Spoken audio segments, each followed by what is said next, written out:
Made for autistic people, parents and carers of kids on the autism spectrum. This is A Different Brilliant with Orion Kelly. No two autistic people are the same. Open conversations that inform and engage towards a better place for autistic An Aspect podcast focusing on the strengths, interests and aspirations of the autistic community. Welcome to A Different Brilliant.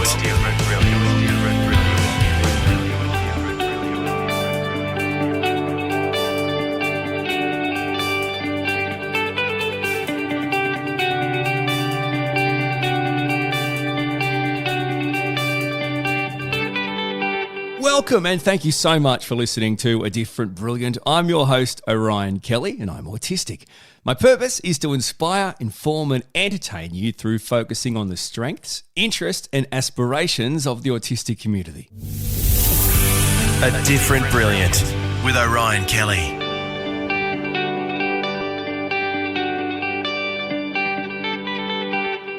Now, in this episode, we are exploring the topic of exceptional needs in autism. My guest is Cheryl Lumsden. Cheryl and her husband, Kenneth, have worked with Aspect for many years and have a son on the autism spectrum with high support needs.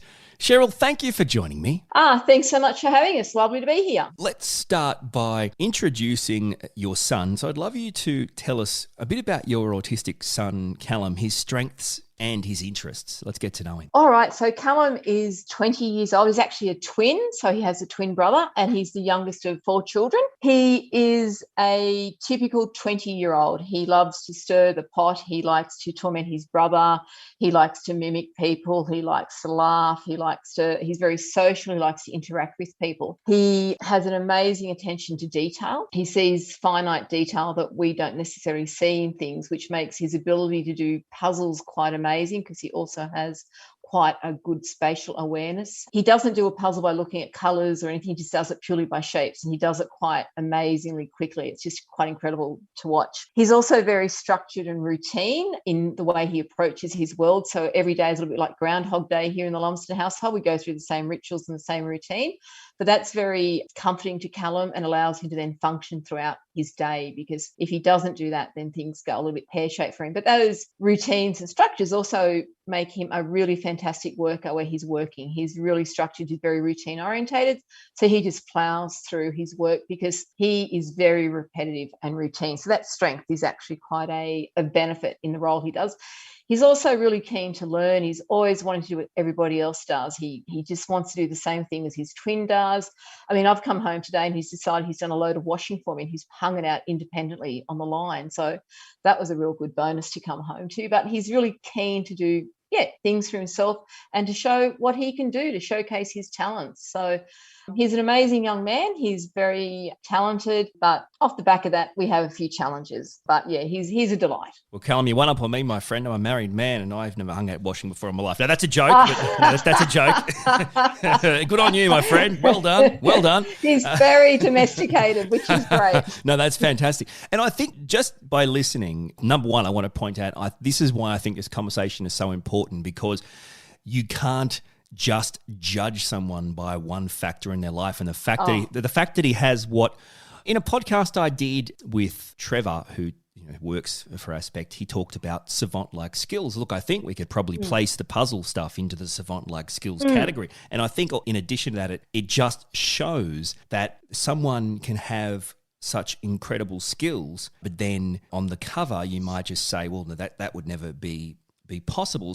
And I think I experience that in a different way, which is people think I'm just completely fine and don't require any support structures, and either way, it's not right. So is it fair to say, before we go on to talking about support needs, is it fair to say that Callum is Callum with his strengths because he's autistic, not in spite of it? Oh, absolutely. Yeah, no, absolutely. It is because of his autism, and that is exactly what makes him the strengths that he does. That puzzleness, that detail, that ability to recall is just incredible. So yeah, quite amazing. And it's, Callum is Callum. We love him dearly for who he is. Well, let's talk about the other side of the coin. So, and I really do think it's going to be beneficial for those listening to get a genuine insight into what complex, high support needs might look like for an autistic person. So I'd love it if you could talk us through Callum's support needs and also, I guess, share some of the challenges your family's experienced in supporting Callum. Yeah, no, absolutely. So Callum at the moment does attend a work environment, but over the years we've had various challenges and various different support needs. As a family, we've always advocated for Callum. So that started from day dot,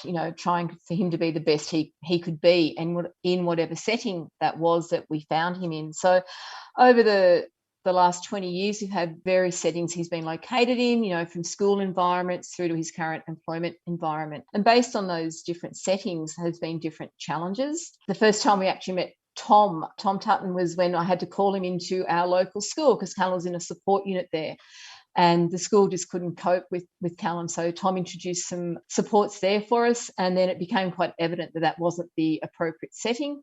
We then moved on to a different environment for Callum, an SSP school that was geared to take someone of Callum's high complex needs. Unfortunately, after a couple of years, that no longer worked out because unfortunately for us, Callum was dragged across the floor there and was actually injured. So we obviously removed him straight away from that school and put him into another environment where I'm pleased to say that he received the support and guidance and care that he needed from that school. So throughout his entire life, we've been strong advocates for ensuring he did have the right quality of supports. And I think the really important thing for us has been it's people who wanted to work with Callum and understood Callum. So we refer to it as Team Callum because it is a team environment and it involves everybody in that team being on the same page for Callum. We all want what's best for Callum, and that's to give Callum the quality of life that Callum deserves. So in different settings, we found ourselves advocating for various different needs that Callum's required. I guess I can relate to the idea that not everyone is on the same page or not everyone is on Team Callum.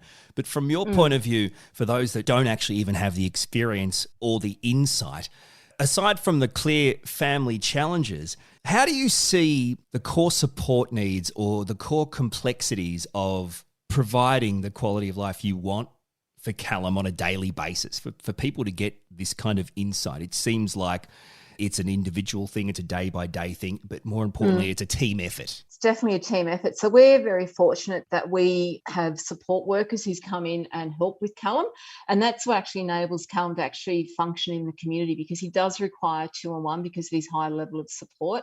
And those support needs are not physical as such, they're behavioural because Callum needs to be safe in the community. More importantly, the community need to be safe with Callum in the community, if that makes sense. Because Callum, whilst all those great attributes he has, he does become very fixated, very routine, he can go from 0 to 100 in seconds and you'll be left wondering what the hell just went wrong. So that's why we do need that level of support.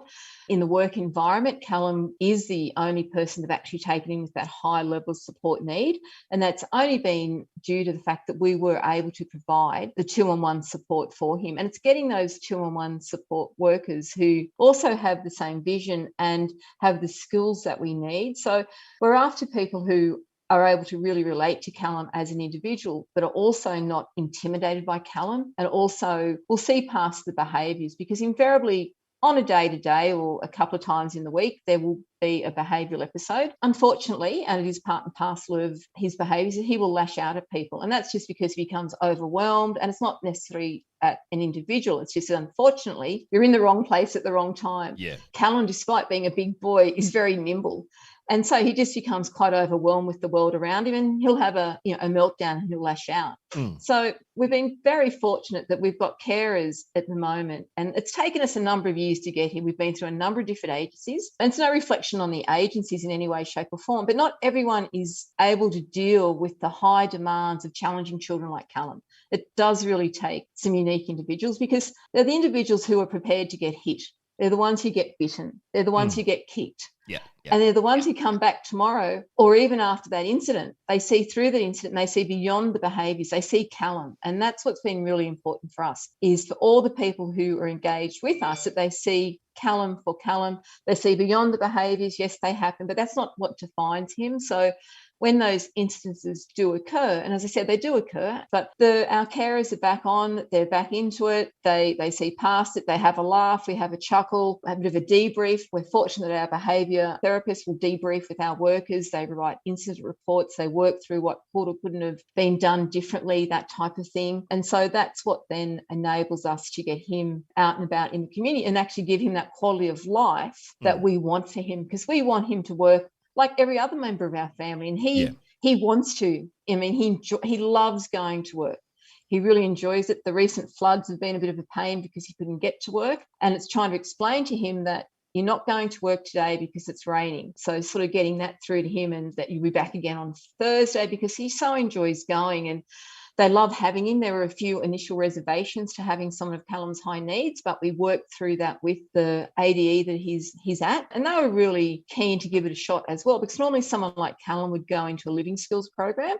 But for us personally as a family, we were always very keen that Callum should work. I mean, probably spurred on by the fact that very, very early on at this school that we did leave because of what occurred to him, we were told he would never work. He would never amount to anything. And that really stuck in our claw. We wanted to make sure he had the best opportunities like everybody else does. And so that's why we were always passionate when he was in high school, or just school actually. They started transitioning him out, about 2 years in advance, because it was always going to be a very slow process. These things weren't going to happen quickly for someone like Callum, his high needs, but working together with his employment where he works at Thorndale here in Warrington, working there with them, the guys are willing to give him a shot. And we just worked through the process. He had to understand what could happen if things went down. We needed to identify workers who could work with him, workers who would fit within their own situation down there. And then also things like just how we would get Callum to work, because Callum doesn't like to go in the car. All these sorts of things we're able to then work through, because we all had the same vision. Everyone wanted to get Callum to work, and that's how we then worked as a team and advocated for him.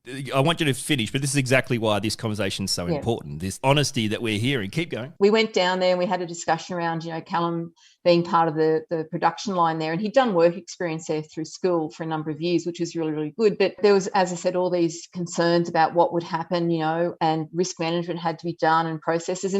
And unfortunately, Callum had a number of instances at school where, can't shy away from it. He had smashed classrooms, he had smashed windows, a number of instances saw him suspended from school. And so obviously there was a bit of trepidation about him starting there, in the work environment, because as we all know, violence isn't tolerated in the work environment. And all of a sudden you've gone from being a child in year 12 to now they expect you to be an adult, but really you're not an adult, because you're still, obviously with the intellectual disabilities and that, you still don't understand that. And his lashing out isn't a premeditated, it's just an overwhelming lashing out. And so despite even being with a disability environment, there were still those issues, because, you're out in the real world now, you don't have as much protection. So they're all things we had to work through. And so we did these assessments and all that type of thing. Everyone was on the same page. Everyone's willing to give it a go until something happened. So I'm pleased to say nothing's ever happened, but we did get a call there one day. I thought, oh my God, why are they ringing me? What's happened? Gosh, has something gone wrong? And they just rang to let us know. They wanted to share a good news story with us. They had to send Callum off the production line. And as I said, I thought, what the hell's gone wrong? What's happened? He was working too quickly. So what had happened, he was in such a routine and he's such a machine that very structured, very routine. You tell him to put 2 buds and 5 wipes in the bag, he does 2 buds, 5 wipes, 2 buds, he's just a machine. And so unfortunately, the rest of the production line couldn't keep up with Callum. So they then, asked to stand him down and go and have a break to give the rest of the guys a bit of a chance to catch up, which was music to our ears, because we were also expecting the worst. Music to our ears to think, okay, he was just working too hard. How often do you get stood down for working too hard? I mean, so seriously, give me a break. I mean, seriously, right? Give me a break. It really is extraordinary. For the kid who was never going to work, that's what we were told, and this is it. And he's been Employee of the Month on a couple of occasions now. They have just said to us, given Callum's high level of need and complex behaviours, that he really is a star worker, because it plays to his strength with his autism. He likes structure, he likes routine. He will actually just sit there and work to the bell. He's just in his own focused world, which is, for the type of work he does, ideal, which is absolutely fantastic. And I think what's really important, and I'm very thankful for your open, honest sharing of your life. This is a great snapshot of just to get a normal, everyday life on the road and to provide Callum his opportunity to live up to his own expectations and his full potential. It's complex. There are many factors. So I think people listening, I really think now are going, okay, wow, there you go. That's a snapshot. And also, I just want to briefly, it's not a question, it's just a comment. I just want to briefly say to those listening, and Cheryl, this is one of my button pushing things. Like, if I go to work and I have an epileptic fit, you don't fire me or send me home for being violent, right? But if I'm autistic and I'm triggered, I have a sensory overload, which, by the way, a meltdown and a shutdown, just so we're clear to people listening, is an uncontrollable action. I can't be reached. I can't control it. This is my issue. How is it different? I get it's different, but it frustrates me because the community think I'm actually being triggered in a way that I can't control, like it might be the flashing of lights for an epileptic seizure or fit or whatever. Yet people don't see it like that. And the fact that Callum can be triggered and then, God forbid, he acts differently to the rest of the world, I mean, in my opinion, the rest of the world can just catch up. It must be very frustrating because I know how it is. Oh, it is. Definitely agree with you. I mean, it's also those instances where, in the shopping centre, we've had occasions where it's just become completely overwhelming for him. And 9 days out of 10, he shops quite routinely because he goes shopping every Sunday with a little shopping list. But then there's those odd occasions where it's just either becomes too much for him or some of his obsessive behaviours become too much. And you drop to the ground in the shopping centre, and the first thing that happens is the security guard says, call the police. We say, we don't need the police. Just stand away, leave us alone, back off, just leave us alone. We will deal with it. We don't need a spectacle. We don't need people staring at us. And we don't need the judgmental stares because people just don't get it. If he was 3-year-old on the ground having a tantrum, it'd be, oh dear, never mind. Or if it was a medical episode, people would come and show care and compassion. They'd show care and compassion, right? It's just, and unfortunately, it's not any different, but people don't see that. So hopefully conversations like this can help people. And I guess that was just my thought, my comment. But I want to... look, I agree with you. Yeah, totally. I want to move on. And just by talking to you, we can see, how some schools have treated people like your son throughout the years. That's certainly not a one-off, that's for sure. But there is a lot of doom and gloom surrounding the way people, I guess, not only view autistic people, but obviously treat autistic people with complex or high support needs. And I can tell you, with a 7-year-old autistic son, I would say, it's just a daily battle, just trying to get school to accept him. But despite all the challenges faced, and by the way, this is just as important, the answer for me and my wife as everyone else listening, in a way, I almost don't understand how you've been able to maintain such a positive, optimistic view. And this is not about Callum, this is about me and my wife. And I'm saying, and I'm an autistic person, my wife's neurotypical, but I just think it's brilliant and it's amazing and I love it. And I'd love you to explain to us how you've been able to maintain such an optimistic view of Callum and maintain that belief in his potential through all the good times and all the bad times. How have you managed to do that? And where has this kind of resilience come from? I think we're fortunate that we are strong people. We have come from that place. We had other children, so we're very fortunate. They're also very supportive of us and with Callum at an early age, so like a strong basis there. And I think it's just been one of those things which may seem a little bit cliche-ish, but I've always strongly believed there's people worse off than us, even on my darkest days. And I can tell you we've had a house that had no windows. We had shrink wrap windows and we had broken doors and walls, and people would come in and say, you're renovating. I say, actually, no, this is the way we live. But even in those moments, I've always felt there's people worse off than us. So that's been something I've always believed in. And I think as well that, I'll be honest with you, we yell and scream at each other. We're no perfect family, but we yell, we scream, we move on. And so I don't keep it bottled up. If I've got something to say, I will say it, which may not always be the best, but, we get it out and we move on. And I think that's the good thing with us. We can say stuff, we move on. And then we have a laugh about it. We can sit and think, my God, what the hell were we doing trying to pull him back down off the fence or whatever it might have been, or was it really appropriate to do a nudie romp next door? Like, you got to have a bit of a laugh about these things and don't take it too seriously. Do you know what I mean? And, write this down. I'm writing this down. And these are good things, by the way. Don't bottle it up. Let it out. And have a laugh about stuff. It's good stuff. Have a laugh. And I mean, and we tap out, like if you have those moments where it just becomes too much and you just think, I just can't do this, we call it sort of tapping out, and we'll walk out. And there's nothing wrong to say, I need to go out and take 5. And, I'll have a chat to the washing machine or the clothesline or yell at it, whatever. But then you come back in and you feel composed. So there's no shame to say, I need to take a break. I need to walk away. 100%. It's those things that we all just get to that point some days, and some days you can do it without an issue. Other days you just need to have that break. And that's, I think, what's helped us, that we can just rely upon each other and we can say, look, I need to tap out. Right, can you come? Yeah. We've got a daughter who comes and helps us quite a lot. So we're very fortunate in that respect as well, that she comes and helps. So we've got that ability that, if it's too much for one of us, the other one taps out. And we've, as I said, good support workers. And it's taken us a while to find some really good people, because it just is a matter of getting the right people. We've now got a group of people who rotate in and out with us throughout the week and the weekends. And I think that's been also something really important for us. The NDIS has actually allowed us, with the funding that we now have, for my husband and I, we get to go out on the weekend. So Callum doesn't access respite because that's been completely unsuccessful for us over the years. It's never been a positive experience for us or Callum. So we've actually now opted to do respite in the home. And with the funding that we do receive, we're fortunate that we are able to then go out on a weekend, and we'll go out throughout the day.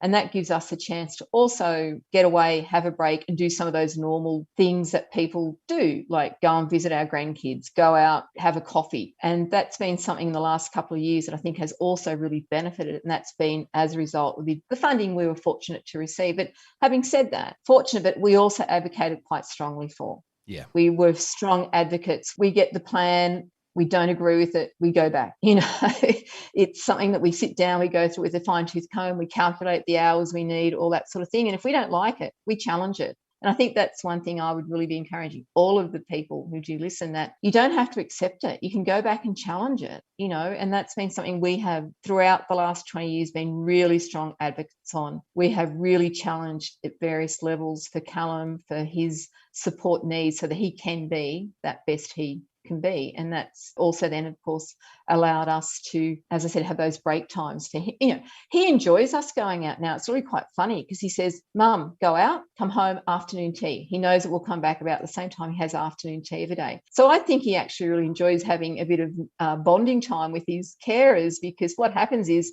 we've got a couple of young fellows of the weekend. They sit down, they watch the movies, they do a bit of painting and art with Callum, they make muffins with him. He really enjoys that time with them because they treat him as a 20-year-old, and he really enjoys that time with them as well, which is absolutely fantastic and which is really, really good because they've all got that same shared vision of Callum being the best that Callum can be. Yeah, but also time away from you guys. I mean, we can talk about parents getting time away, but it's good for him too. Getting your time away from your parents. That's what's brilliant about this, I think. Oh, absolutely. You've started talking about the support stuff, and I really want to just quickly unpack this a bit. It's changed through the years. We've got the NDIS now. From your point of view, you kind of talked about support workers that are there for the right reasons, and they can really provide and respite at home, which I think is brilliant, amazing. How good would that be? I mean, my wife and I haven't really been out ever for 7 years. So how does it actually look from when you started your journey to right through the years to now? How does have we reached it? Are we there? How does the best kind of support needs look? It's still evolving. I think from where we started, years ago, from our perspective, it's evolved. I mean, we've been fortunate along the way that, we've had services through Aspect, a number of different programs that we were involved in with Tom and Jen and Steve Davies in the day. So we've been very fortunate to have received those supports early on. So getting early intervention when Callum was 3. So we've had those supports. We moved them through various different support structures with other organisations and different care bodies. And it's certainly been a journey. And I think now we're getting into a different part of our journey because we're now looking to see what can we do. Callum's 20 years old. Like any other 20-year-old, they grow up and they want to leave home. And also from our point of view, we're aging. We're getting older parents. And so we have to then sort of take it now to the next level of the journey, which is what does life look like for Callum as we continue to age and he continues to grow? How many, as boys or any kid grows up, they want to start to leave home. So we're looking now at what does that look like for us as aging parents who we come a point that we won't be able to actually physically deal with Callum. And how does that actually make you feel? Like when you actually have to confront that. Sorry to stop. Yeah. Sorry to stop you. Oh, it's confronting. Like, you have to then realize, you've got obviously your own aging, you've got your own health to consider. And when it becomes quite physical, your own health, because you can get injured, and we have all been injured in varying degrees, so it is very confronting. It's then trying to work out what is the best thing to do. So we've started already in our mind. We have a plan, and our plan is such that we want to have Callum stay in our family home because it's the only home he knows. And we were also fortunate that we, as I mentioned, we're very strong advocates, were able to prove the NDIS that Callum's supports and his nature of his disability he needed to have a home that was safe for him to reside in. So we've been very fortunate that all our walls are now reinforced. We have glass windows that are actually all safety glass, 10 mil thick. We have a number of restrictive practices that we use with Callum for his safety and for ours. And that does involve what we have called a chill room. So we have a room in our home which is actually padded. And I suppose to some people that might sound a little bit odd, but it is restricted. We are under guardianship orders with that, and we report each month on the use of that room. But this is what you need for children Callum's complex needs. What that's all leading to is that we will be looking to have Callum stay in this home with support workers, and we will ultimately look to move out. And this is like over the next couple of years. It's not about to happen, but it's the plan that we would look to move out. Callum will stay here. And by us being involved with his plan management, we can pick and choose the workers. So if I don't like you, I'm not employing you, which is very different if I put him into a home. And obviously there's lots of good homes, but there's also lots of other homes you hear lots of horrible stories about. There was a royal commission. We had yeah, that's right. We had it for a reason, didn't we? So we want to be in control of our child. So we will have him stay here. We'll hire and fire workers or through agencies that we engage with. And as I said, at the moment, we're very fortunate. Our belief has always been, as much as our children would look after Callum, it's not their life to lead. They have their own lives, and we want them to be part of Callum's life.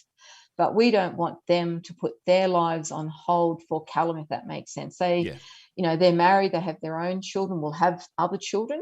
And we want them to be there for their brother, but I don't want, and my husband shares the same comment, we don't want Callum living with them. He needs to live in his own home with his carers, his support needs, and allow them to come and visit him like they would, have, a day out, whatever. But we don't want them having to put their lives on hold, because we know, as much as we're a positive family and, all that sort of thing, and I understand what you said about not having been out for 7 years, because we hadn't gone anywhere. Family holidays don't exist, family outings don't exist, that thing just doesn't happen. And we've been fortunate that, as I said, in the last couple of years with getting support workers and the funding, we have done that. But I couldn't tell you the family holiday we went on last. Actually, I can. It was when Callum was 8 years old. We flew to New Zealand because Ken's a Kiwi. It was a trip I will never forget because of the plane trip and all that went on.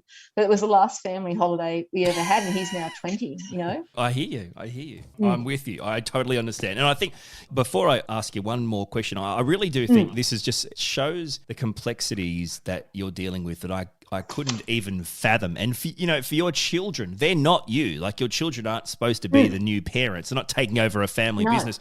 But by the same token, you've also got other children who are also part of a process where, in effect, their family home is being given to or taken by one of the siblings for their best interest, and that's a complexity as well. And oh my goodness, you obviously, anyone listening that doesn't have these kind of things go, hang on a second, well, if I'm one of the siblings, that's my home too.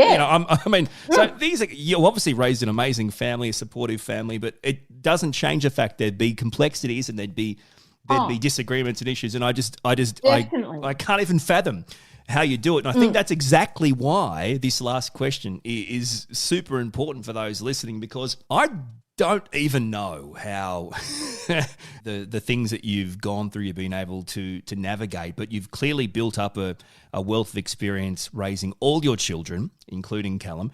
Now, what advice would you give to a family with a newly diagnosed autistic child where it's clear that there are co-occurring conditions? Honestly, I think just any child on the spectrum, to be honest. What kind of advice do you give? The kind of things you wish you could tell yourself when Callum was born, when you were younger? I think it's one thing is we've always wanted to work his individual strength. Find out what motivated him and work to that strength. I think it's also not being hard on yourself when things don't go according to plan, and just understanding that you can't please everybody. Do you know what I mean? You have to please or deal with what your family situation is and deal with that. That's always been the most important thing to us, because a lot of people just don't understand. They just don't get it. And there's no point trying to explain, because they just simply don't get it, because, you know, he's obviously just a badly behaved child. Obviously, I'm just a poor parent. You know, all that is just, obviously, as we all know, crock. Oh, but there are that's our life at the moment. That is our life right now with a 7-year-old. Yeah. They're just not going to get it. There's actually underlying issues. People just don't see that. So I think, to me, it was just focus on what was best for Callum, do what's right for Callum, have the right support around you and look to get the right support. And if the persons or agencies you're dealing with aren't the right ones, don't be afraid to walk away. Keep looking until you find what you're after. But I think it's just always have that belief that you want the child to be the best that they can be, regardless. As any child, that's what we all want for parents. I want the same thing for each of my 4 children, to be the very best that they can be, and then support them to do that with whatever it is that we need to do. So to me, I think that's, just identify what it is, have those strengths in mind, and just treat them like we do any of our other kids. We all just want them to be the very best that they can be. And along the way, we all make bumbles, and we won't always do it right the first time round, but if we just learn from it and we take it from there. Never bottle it up, have a laugh. Have a laugh. And look, honestly, have a laugh. Don't take yourself too serious, because life's far too short to be too concerned about, this and that. And when I think about some of the things we've chuckled about, or some of the you reflect on and think, gosh, what must people have thought? They would think I'm a crazy woman, but hey, look, we're still surviving. We're still here. We're still laughing, and we can sit down and have a bit of a chuckle about some of the things or some of the antics. And I suppose in some ways you'd say you probably write a bit of a book about it, because it is certainly been a very interesting 20 years to date, and I'm sure the next 20 will be as interesting.